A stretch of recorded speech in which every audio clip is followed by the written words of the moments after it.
کے دارالعلوم دیوبند کے بانی حضرت مولانا محمد قاسم صاحب نانوتوی، انہوں نے وہ بات مضمون لکھا ہے، اور ان کی ایک اردو میں کتاب ہے جواب ترکی بترکی۔ وہ پہلے یہ اس نام سے کتاب چھپتی تھی، اب وہ براہین قاسمیہ کے نام سے کتاب چھپتی ہے، اور یہ کتاب شیعوں کے رد میں ہے۔ ایک شیعہ نے کتاب لکھی اور اس میں اہل السنہ کو خوب جی بھر کر کے گالیاں دی، تو اس کا جواب لکھا حضرت کے ایک شاگرد نے، اور اس نے بھی جی بھر کر کے جواب گالیاں دی، لیکن اس نے جو گالیاں دی تھی اس میں مسائل بھی تھے، ان مسائل کا جواب یہ دے نہیں سکتے تھے، تو وہ مسائل کا جواب حضرت نانوتوی نے اندر بڑھایا تھا، تو اس لیے پہلے تو نام تھا جواب ترکی بترکی، گالیوں کا جواب گالیاں، لیکن پھر بعد میں اس کا نام بدل دیا کہ ترکی بترکی کو کوئی سمجھتا ہی نہیں، ترکی بترکی ایک محاورہ ہے جس کو کوئی سمجھتا نہیں، تو نام بڑھا دیا براہین قاسمیہ، مسائل کے جو مدلل جواب حضرت نے دیے ہیں ان سے نام رکھا براہین قاسمیہ۔ تو حضرت نے براہین قاسمیہ میں یہ مضمون بیان کیا ہے کہ اللہ کی جتنی بھی کتابیں نازل ہوئی ہیں وہ سب اللہ کی کتابیں تھی، اللہ کا کلام نہیں تھا۔ اللہ کا کلام صرف یہ قرآن کریم ہے، دوسری کتابیں اللہ کی کتابیں تھیں، اور حضرت نے دلیل پیش کی ہے کہ پورے قرآن کریم میں تمام سابقہ کتابوں کو اللہ کی کتابیں، اللہ کی کتابیں، اللہ کی کتابیں یہی کہا گیا ہے، اللہ کا کلام کہیں نہیں کہا گیا ہے۔ قرآن کریم میں اللہ کا کلام صرف قرآن کریم کو کہا گیا۔ پھر حضرت نے ایک سوال کا جواب دیا ہے کہ پہلے پارے میں یہ آیت آئی ہے بنی اسرائیل کے تعلق سے کہ یسمعون کلام اللہ ثم یحرفونہ،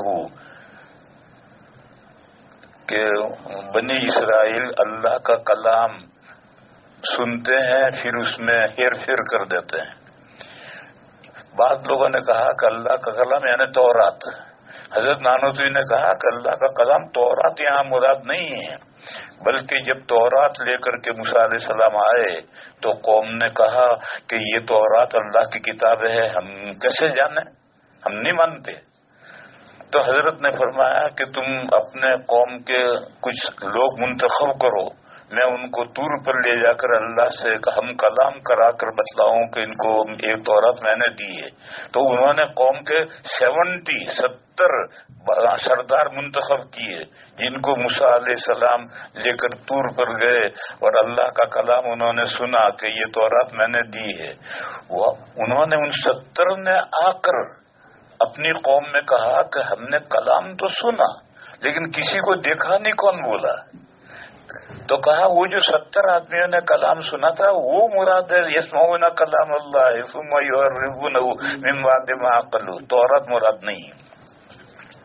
تورات اللہ کی کتاب ہے، اور اس کی دلیل یہ ہے کہ جب بنی اسرائیل کو لے کر موسیٰ علیہ السلام دریا سے سمندر سے پار ہوئے، آگے میدان تیہ میں پہنچے تو قوم نے کہا کہ ہمارے لیے اللہ کے یہاں سے کوئی کتاب لائیے تاکہ ہم اس پر عمل کریں۔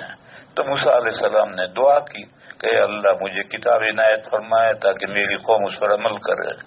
تو اللہ تعالی نے کہا کہ تم طور پر چلے آؤ، اور پہلے یہ کہا کہ 1 مہینے کے لیے آؤ، گئے طور پر 1 مہینے کے لیے گئے۔ قوم سے یہ کہا تھا کہ میں طور پر جا رہا ہوں، 1 مہینے کے لیے جا رہا ہوں، اور اللہ اپنی کتاب عنایت فرمائیں گے، وہ کتاب میں لے کر آؤں گا۔ یہ جو طور پر 1 مہینے کے لیے گئے ہیں تو ظاہر ہے اکیلے تھوڑے گئے ہوں گے، ساتھ میں خدام بھی ہوں گے، کھانے پکانے کا سامان بھی ہوگا، 1 مہینے تک بھوکا تھوڑی رہے گا، اور تختیاں بھی حضرت ساتھ میں لے گئے ہیں۔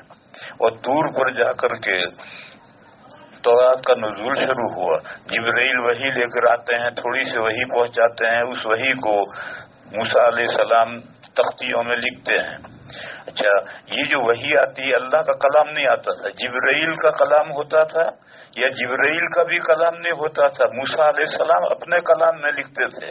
جیسے یہ تمام حدیث ہیں وہی ہیں، لیکن یہ جبرائیل کا بھی کلام نہیں، یہ کلام حضور کا ہے لیکن ہے وہی. تو اسی طرح سے گزشتہ تمام کتابیں جو تھی وہ وہی تھی، اللہ کی وہی تھی، مگر کلام یا تو جبرائیل کا تھا یا پیغمبر کا کلام تھا، اور اسے وہ جتنی وہی آتی تھی اسے لکھتے جاتے تھے. 30 دن 1 مہینہ پورا ہو گیا اور تورات کا نزول پورا نہیں ہوا، تو 10 دن ایکسٹینشن کر دیا کہ 10 دن اور بڑھا دیے، اور 10 دن کے اندر وہی آتی رہی 40 دن میں تورات کا نزول مکمل ہوا. یہ جو 10 دن بڑھائے، اس 10 دن میں پیچھے گمراہی پھیلی. پیچھے سامری نے قبطیوں سے جو زیور لائے تھے ان زیوروں سے بچڑا بنایا یعنی دھڑ بنایا، اور اس میں ایسے سوراخ رکھے کہ اس میں ہوا نکل کر جب دوسری طرف نکلتی تھی تو وہ بچڑا رامبتا تھا، جیسے گائے بولتی ہے اس طرح سے بولتا تھا. تو لوگ مفتون ہو گئے، اور اس نے لوگوں سے کہا کہ دیکھو خدا تو یہ ہے، موسیٰ خدا ڈھونڈنے کے لیے طور پر گئے ہیں، وہ ڈھونڈ رہے ہیں، خدا ان کو ملا نہیں، خدا تو یہاں ہے. کیونکہ موسیٰ کہہ کر گئے تھے کہ میں 1 مہینے کے لیے جا رہا ہوں، 1 مہینہ پورا ہوا کیوں نہیں آئے؟ موسیٰ نے کہا ان کو خدا نہیں ملا.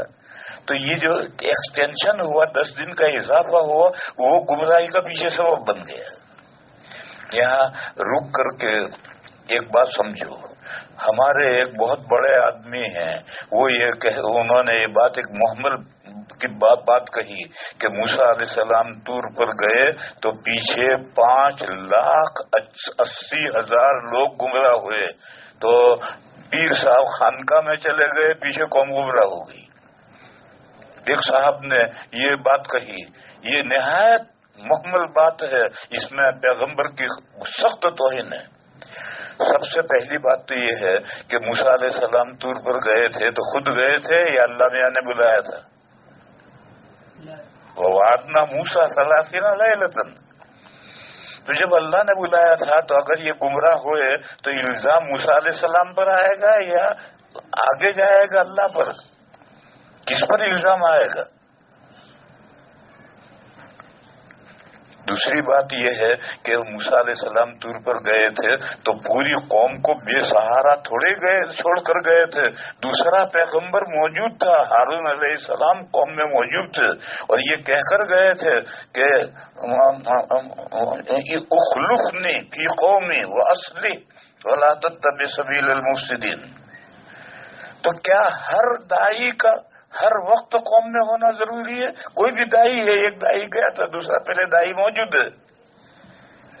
تو یہ جو بات کہی تھی ایک بڑے آدمی نے جو قوم کا بڑا سمجھا جاتا ہے لیکن وہ پڑھا لکھا کچھ نہیں ہے، بغیر پڑھا لکھا ہے، اس نے اس طرح کی پیغمبر کی توہین کر دی اور یہ کہا کہ موسیٰ علیہ السلام طور پر گئے تو پیچھے گمراہی پھیلی. بہرحال یہ جو گمراہی پھیلی تھی قرآن کریم میں ہے کہ قرآن کریم سے ہدایت بھی ملتی ہے اور گمراہی بھی پیدا ہوتی ہے. تو اللہ تعالیٰ کی یہ عالم ایسا ہے کہ یہاں ہدایت کے بھی اسباب ہیں اور گمراہی کے بھی اسباب ہیں. تو اگر پہلے سے بتا کر جاتے کہ میں 40 دن کے لیے جا رہا تو پھر یہ گمراہ سامنے کو یہ موقع گمراہ کرنے کا نہ ملتا.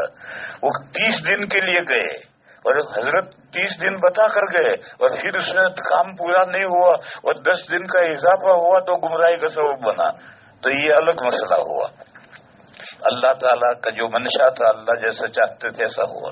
پھر یہ جو انہوں نے کہا کہ 5,80,000 گمراہ ہو گئے، یہ بھی محمل بات ہے. کہاں سے قرآن میں کہاں ہے 5,80,000 گمراہ ہوئے؟ سامری نے بچڑا بنایا تو لوگ گمراہ ہوئے، پوجنے لگے. کتنے گمراہ ہوئے اللہ جانے کتنے ہوئے. 5,80,000 کہاں سے لائے ہو؟ کہ تفسیروں میں لکھا ہے. ان تفسیروں میں لکھنے کا کیا مطلب ہے؟ ان مفسر کے اوپر کوئی وحی آئی ہے؟ اور عقل نہیں قبول کرتی. پیغمبر موجود ہے, مومنین موجود ہیں, تو کچھ لوگ تو گمراہ ہو سکتے ہیں, 5,80,000 گمراہ نہیں ہو سکتے. اس لیے یہ فگر 5,80,000 کا یہ فگر بھی محمل فگر ہے. تو میں اصل سمجھا یہ رہا تھا کہ یہ جو اتنا 40 دن طور پر رہ کر تورات ہوئی, کیوں؟ اس لیے کہ تورات نازل ہوتی تھی, جبرائیل کا کلام ہوتا تھا, یا جبرائیل حضور کے قلب موسیٰ علیہ السلام کے دل پر نازل کرتے تھے, اور موسیٰ علیہ السلام اپنے الفاظ میں تورات لکھتے تھے. اتنی تفصیل کافی ہے, اور زیادہ تفصیل کروں گا تو سارا وقت اسی میں ہو جائے گا. تو حضرت نانوتوی قدس سرہ نے یہ بات لکھی ہے, اور تمام تفسیروں میں اس کے خلاف ہوگا, مگر ان کے پاس دلیل کچھ نہیں. بس ایک آدمی لکھتا جاتا ہے تو سب نقل کرتے جاتے ہیں کہ یہ سادے کا سب کتابیں اللہ کا کلام, اللہ کا کلام, اللہ کا کلام, یہ سب نقل کرتے جاتے ہیں, دلیل کسی کے پاس کچھ نہیں.